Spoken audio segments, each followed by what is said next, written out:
Irrespective of the technology stack used to build web or mobile application, we need to have a database so that we can actually store the data permanently for our mobile or web applications. As part of this video, I will demonstrate how to have a MySQL database running as part of Docker container. Earlier, I have shown you how to set up MongoDB database using Brew on Mac directly. This time, we'll be focusing on having a database on a Docker container. To actually set up MySQL database on a Docker container, we need to use docker run command. We can give the name.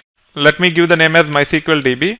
And then we can set the environment variables such as MySQL root password so that we can log into the database that is running on the container. The environment variable is nothing but MySQL underscore root underscore password.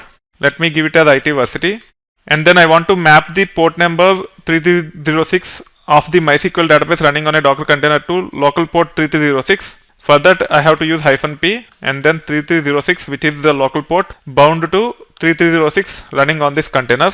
And then -d to run in detached mode, and then the version of the MySQL we want to use. If I just say MySQL, it will set up using the latest one. If you want to use earlier versions, we have to say MySQL : and we have to use the tag of that earlier version. For now, I'm just saying MySQL and hitting enter. It will actually download the necessary files to create the Docker image for MySQL, and then it will actually run the container where MySQL will be running in it. As the container is started, we can actually say docker ps. It will actually show if the container is running. Also, we can use telnet and then say localhost or 127001 and then port number 3306. It will confirm whether the database is up and running on that port in the Docker container. As it is looking good, we can come out of it, and now we have to have MySQL client installed on the Mac so that we can actually connect to the MySQL databases that are running on remote machines. In this case, our Docker container will act as a remote machine. The way you can install MySQL client is by using Brew. We can first search for all the packages that are available for MySQL by saying brew search MySQL. Once we get the list of packages, we will identify the appropriate package for MySQL client and we will install that. You can see there is a package called as MySQL client. We just have to copy this and then say brew install MySQL client. It will take care of installing the MySQL client on the Mac, which will expose us to the commands like MySQL, which can be used to MySQL database on the remote machines as a client.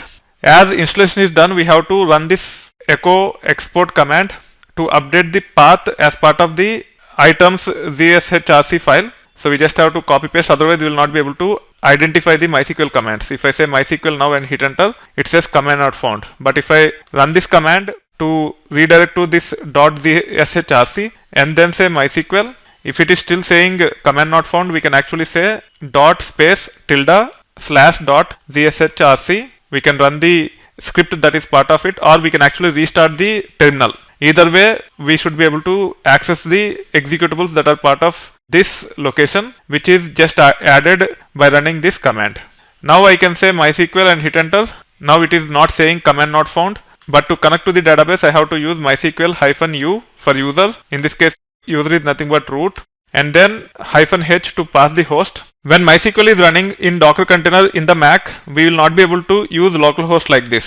Otherwise, we should be able to use localhost, but as Docker is running on a remote machine, localhost will not work.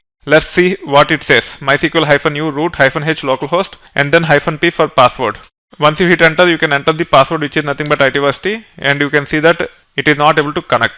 If I replace this localhost with 127.0.0.1, which is nothing but a loopback IP, and if I enter the password, I am able to connect to the MySQL database that is running on the Docker container. This is how you can actually set up MySQL database as part of the Docker, and you should be able to access. As of now, I have logged in as root itself, and hence I should be able to create databases, users, grant permissions, and take care of everything with respect to MySQL. This is how you should be able to set up MySQL database as part of a Docker container, and then MySQL client on Mac, and then connect to the database that is running on a Docker container.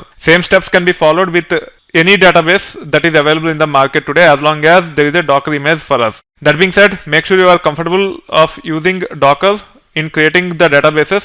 It can actually help improving productivity quite a bit, and we will see those details at a later point in time. Also, let us see how we can actually clean up if we don't need this Docker container where MySQL is running. First, we need to run docker ps command to list the containers that are running as of now. If the container is already stopped, then you can actually say docker ps -all, and it will list all the containers that are there even though they are not running. As this container is up and running, first we have to say docker stop, and as part of the docker stop, either we can pass container ID or the name. So in this case, name is MySQL DB, and I'm using name to stop. Once it is stopped, I can say docker rm and then paste the name of the container. It will delete the container. Now as the container is deleted, we should be able to delete the image. To list the images, we can actually say docker images. As of now, there are two images. One is MySQL and second one is hello world. I would like to remove MySQL. For that, I just have to say docker rmi, and either I can pass the repository or image ID. So in this case, I'll be passing the repository name, which is nothing but MySQL, and all the files with respect to this image are gone. So this is how you can actually clean up the container if you don't want to use it along with the image. As we have understood how to set up databases either by using Brew directly or through Docker containers, depending upon our requirement, we can make the choice and we should be able to set up the databases as and when they are required. We will see those things as we proceed further.